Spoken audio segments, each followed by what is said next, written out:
On integers. ठीक भैया, congruence modulo relation on integer, इसकी बात करने जा रहे हैं। देखिएगा, ये कुछ और नहीं बल्कि ये एक डिविजिबिलिटी पे क्वेश्चन है। ठीक है भैया, तो हम लोग घबराएंगे नहीं, बहुत ही प्रेम से देखेंगे इसे। हम जो कह रहे हैं केवल देखते जाना, ठीक है, बाद में समझेंगे हम लोग।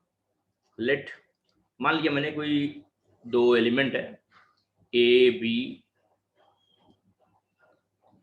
से ज़्यादा अच्छा एक्स कॉमा वाई, जो कि एक इंटीजर है, ठीक है, और एक एम नाम का इंटीजर है, एंड एम इज गिवन या फिक्स्ड इंटीजर। एम क्या है? एक फिक्स्ड इंटीजर है जो कि सवाल में दिया होगा, जो कि क्या होगा, सवाल में दिया होगा, और एक्स वाई को भी रैंडम इंटीजर है।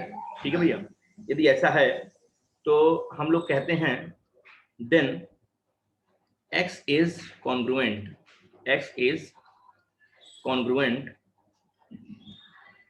to y, x is congruent to y modulo m if a minus b is divisible by m। ठीक है भैया, a minus b is divisible by m। ध्यान दीजिएगा, a minus b is divisible by m को एक symbol से हम लोग रिप्रेजेंट करते हैं। इसका सिंबल होता है m, फिर a माइनस बी। जब भी कभी आपको ऐसा दिखे तो आप ये समझना कि a minus b is divisible by m, ऐसा दिखा रहा है। ठीक है भैया, तो अगर इसको मैं सिंबल से लिखना चाहूँ तो x is congruent to y, इसको लोग ट्रिपल लाइन से भी रिप्रेजेंट करते हैं। बहुत लोग कॉन्ग्रुएंट का सिंबल लगा देते हैं, मतलब इसको लोग ऐसे भी लिखते हैं, x is congruent to y mod m if m a minus b। ये एक सिंबल है, ये एक मैथमेटिकल रिप्रेजेंटेशन है लिखने का। ध्यान दीजिएगा हम क्या बोल रहे हैं भैया, हम बोल रहे हैं कि कॉन्ग्रुएंस मॉडुलो रिलेशन क्या होता है। Let x comma y be integer, x y कोई भी इंटीजर है और m एक गिवन इंटीजर है या फिक्स इंटीजर है, तो x को हम कहेंगे y के कॉन्ग्रुएंट है, x के हम कहेंगे कि y के कॉन्ग्रुएंट है मॉडुलो m। मॉडुलो m का मतलब ये हो गया कि जो m है ना, वो यहाँ पे a कॉमा b नहीं, x कॉमा y ले लो। तो x is congruent to y modulo m if x minus y is divisible by m। ठीक है भैया, तो हम लिखेंगे x is congruent to y modulo m if, आदत है a b लिखने का इसलिए मैंने यहाँ पर a b लिख दिया, if m divides x minus y या x minus y divisible by m। जैसे अगर मैं एग्जांपल ले लूँ तो जैसे मैं कह सकता हूँ कि 4 is congruent to 2 mod 2। ऐसा क्यों? क्योंकि यही x है, यही y है, 4 माइनस 2 से डिवाइड हो सकता है। ठीक है, क्यों? क्योंकि 4 minus 2 is 2, that is divisible by 2। तो हम इसको एक सिंबल है, तो 4 is congruent to 2 modulo 2, x is congruent to y modulo m। इसका मतलब होता है कि x minus y is divisible by m। ठीक है, तो इसको ऐसे लिख सकते हैं। एग्जांपल नंबर 1, जैसे 9 इज कॉन्ग्रुएंट टू 3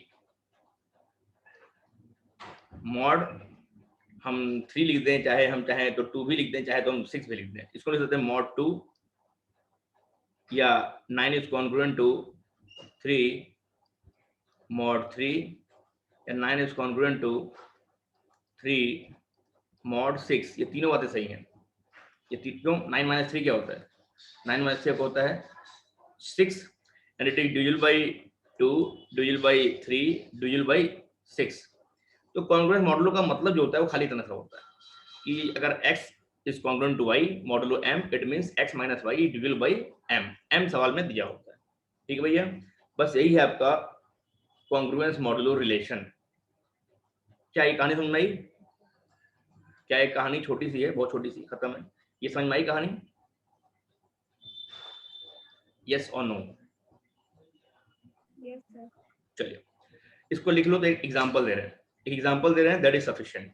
एक एग्जांपल लेंगे, दैट इज सफिशिएंट। जल्दी से लिख लो।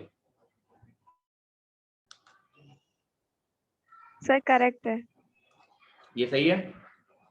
सही बताइए यस सर। कि 25 कॉन्ग्रुएंट टू 5 मॉड 3 करेक्ट है कि इनकरेक्ट है? No sir, incorrect. इनकरेक्ट है। बस यही है, यही है कॉन्ग्रुएंस मॉडुलो कि भाई 16 - 4 12 होता है, 3 से डिवाइड हो जाएगा, ये बात सही है। 25 में से 5 जाएगा 20 आएगा, 2 से डिवाइड हो जाएगा, ये बात सही है। 25 में से 5 जाएगा 20 आएगा, 3 से डिवाइड नहीं होगा, ये बात गलत है। तो ये कॉन्ग्रुएंस रिलेशन नहीं है। अच्छा ये बताओ, ये सवाल बताओ, एक सवाल बताओ कि 33 इज कॉन्ग्रुएंट टू 11 मॉड 11, ये बात सही है? यस सर, सही। Yes sir. ये भी सही है, बहुत बढ़िया, वेरी गुड। समझ गया क्या? तो बस जानिए बेटा, यही है आपका कॉन्ग्रुएंस मॉडुलो। बताओ क्लियर है? अब आ रहा है? चलिए ये आपका 5 नंबर का सवाल आपके बोर्ड में आ सकता है कि A congruent to B modulo M is then what? Equivalence relation। तो पहली बात रिफ्लेक्सिविटी,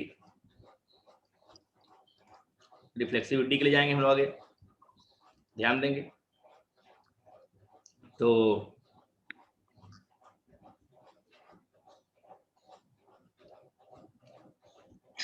A minus A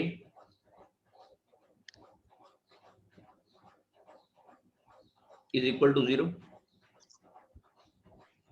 यहाँ पे M 0 नहीं है, यहाँ पे M 0 नहीं है, ठीक है। A minus A is equal to 0, it implies what? M oblique A comma A, बोलो क्लियर है? It implies what? कि M divides A minus A, बोलो क्लियर है? M जो है 0 को डिवाइड कर लेगा ना बेटा, बोलो 0 सबसे डिविजिबल है yes sir. Other than 0। Yes. तो इसका मतलब क्या हो गया? इसका मतलब A is congruent to A mod M, मतलब हर A का, hence A comma A belongs to relation R, ये एक रिलेशन है, and it is reflexive relation, it is reflexive relation. दूसरा क्या है भैया? दूसरा है बाबू आपका सिमेट्रिक। दूसरा क्या आपका? सिमेट्रिक है, सिमेट्रिक है, ध्यान देंगे हम लोग। दूसरा आपका सिमेट्रिक रिलेशन। तो हम मान लेंगे let A is congruent to B modulo M, ठीक है, ठीक है। या इससे और अच्छे से बात, एक लाइन और लिख देंगे हम लोग, late A, B belongs to relation R। अगर A, B belongs to R, it implies what? A is congruent to B modulo M। इसका मतलब क्या हुआ? M divides A, B, क्या बोलते हो? A minus B जो है M से डिवाइड होगा। अच्छा अगर A minus B M से डिवाइड होगा, इसका मतलब क्या हुआ आपका? इसका मतलब हुआ कि, इसका मतलब ये हुआ कि A minus B is divisible by M। अच्छा अगर इसका मतलब हुआ कि A minus B is divisible by M, तो B माइनस कॉमन कर लें, ये बन जाएगा B minus A is also divisible by M। अच्छा अगर minus times B minus A divisible by M है, तो B minus A is also divisible by M। मतलब हम लिख सकते हैं कि M divides B, A, ऐसे लिख सकते हैं। मतलब क्या? B minus A is divisible by M।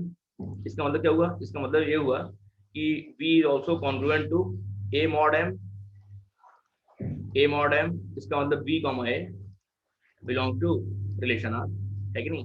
अगर A का B से रिश्ता है तो A minus B, A क्या होगा? वो congruent होगा मॉडुलो M से, क्योंकि रिलेशन ही आपका ऐसा है। अच्छा अगर ऐसा होगा तो M जो होगा A minus B को डिवाइड करेगा। अगर A minus B को M डिवाइड करेगा तो आप हम ये देख रहे हैं कि B minus A को भी M क्या करेगा? डिवाइड करेगा। मतलब B is also congruent to A modulo M।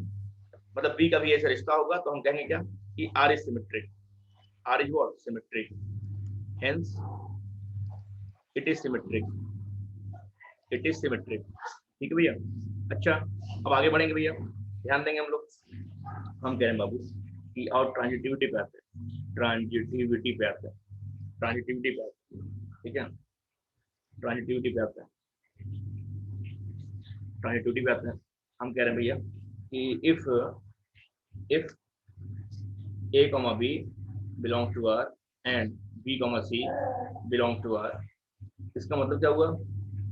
A is congruent to, इसका मतलब हुआ भैया A is congruent to B mod M and B is congruent to C mod M, ठीक है भैया, इसका मतलब ये हुआ। अच्छा, अब हम क्या कह रहे हैं कि इसका मतलब हुआ कि M divides A, B, M divides A, B, M divides B, C, है ना, M divides B, C, इसका मतलब क्या हुआ? A minus B and B minus C is divisible by M। बोलिए भैया, कोई दिक्कत तो नहीं है? कोई दिक्कत तो नहीं है? अच्छा एक बात बताओ, अगर A minus B M से डिविजिबल है तो A minus B क्या होगा? M का मल्टीपल होगा कुछ K1 बार में, और B minus C क्या होगा? ये भी M का मल्टीपल होगा कुछ K2 बार में। M के टेबल में A minus B आ रहा होगा, तभी तो M से डिवाइड हुआ होगा। और B minus C divisible by M मतलब M के टेबल में B minus C भी आ रहा होगा। तो हम लिख सकते हैं कि M टाइम्स K1 K2 क्या है? कोई भी इंटीजर है। K1 K2 क्या है? कोई भी इंटीजर होगा। हम क्या कह रहे हैं, इसको ऐड कर देगा, क्या आएगा आपका? B भी कट जाएगा, आएगा A minus C, M कौन जाएगा? K1 plus K2, क्या बनेगा आपका? M टाइम्स कुछ नया बन जाएगा, K बन जाएगा। दो इंटीजर जोड़ेंगे तभी इंटीजर ही आएगा। तो M के टेबल में A minus C भी आ रहा है, इसका मतलब क्या हुआ? इसका मतलब हुआ A minus C is divisible by M, मतलब हुआ M slash A, C, M जो है A और माइनस C को डिवाइड कर रहा है। जगह नहीं है, हम यहाँ लिख दे रहे हैं, जगह नहीं है, यहाँ लिख दे रहे हैं। इसका मतलब ये हुआ कि A is also congruent to C mod M, C mod M मतलब हुआ A, C belongs to R, A, C relation R में आ रहा है। हमने माना A का B से रिश्ता है और B का C से रिश्ता है, तो हमने क्या पाया? A का C से भी रिश्ता है, मतलब R is transitive, it is what? Transitive। तो R रिफ्लेक्सिव भी है, सिमेट्रिक भी है और ट्रांजिटिव भी है। इसलिए ये जो कॉन्ग्रुएंस मॉडुलो रिलेशन है ये इक्विवेलेंस रिलेशन है। बोलिए बात समझ में आएगी सारे बच्चों? यस और नो? Yes sir. चलो बहुत बढ़िया, बहुत बढ़िया।